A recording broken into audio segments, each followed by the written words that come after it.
New Year, new manifestation at mantra ang ilang kapuso mula sa All Out Sundays. At dahil 2025 na, magle-level up na rin daw ang kanilang performances sa Kapuso Sunday Musical Show. Narito ang aking chika. Fiercer, bolder, and definitely leveled up. Yan ang minamanifest ng ilang AOS barkada sa 2025. Tulad ni Julian San Jose na may pinaplano ng mga concerts here and abroad. Ngayong 2025 din daw siya magbabalik serye. Pero this year, mas pagtutuunan daw ng pansin ni Asia's Limitless Star ang kanyang mental health. For this year, I want to focus really on my growth and ayun, sa kung ano yung makakapagpa-calm ng isip ko or sa peace of mind. I-release na rin ni Rita Daniela ang kanyang single ngayong January. Mas pagbubutihin niya raw ang kanyang pagiging ina. Marami raw siyang natutunan sa 2024 na dadalihin niya sa taon ngayon.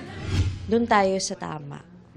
And kung ano man yun, dadaling ko yun ng buong puso, ng may pagmamahal at pagtitiwala sa Diyos. Rising up to every challenge din ang natutulan ni Kaylin Alcantara noong nagdaang taon. Pero hindi raw siya sumuko kaya't mas na-appreciate niya ang sarili niya ngayon. It was pretty rough at first, rebuilding myself again as a person and as an actress.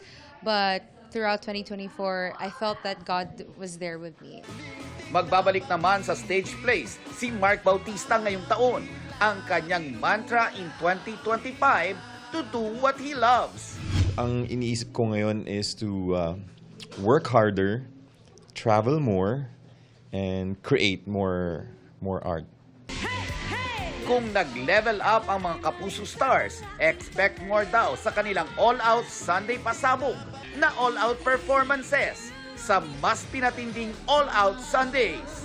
Abangan nyo itong 2025 because we're gonna do a lot of different things. So parang it's not gonna be your usual AOS. Manood kayo and it's not gonna be the usual opening, it's not gonna be the usual production numbers. Laging merong different flavors. Isa po yan sa mga mantras ko is maging better performer para sa mga kaayos natin. But definitely sobrang daming pasabog po ngayon sa All Out Sundays. Especially now na 75th anniversary ng GMA. So marami po talaga kaming pasabog.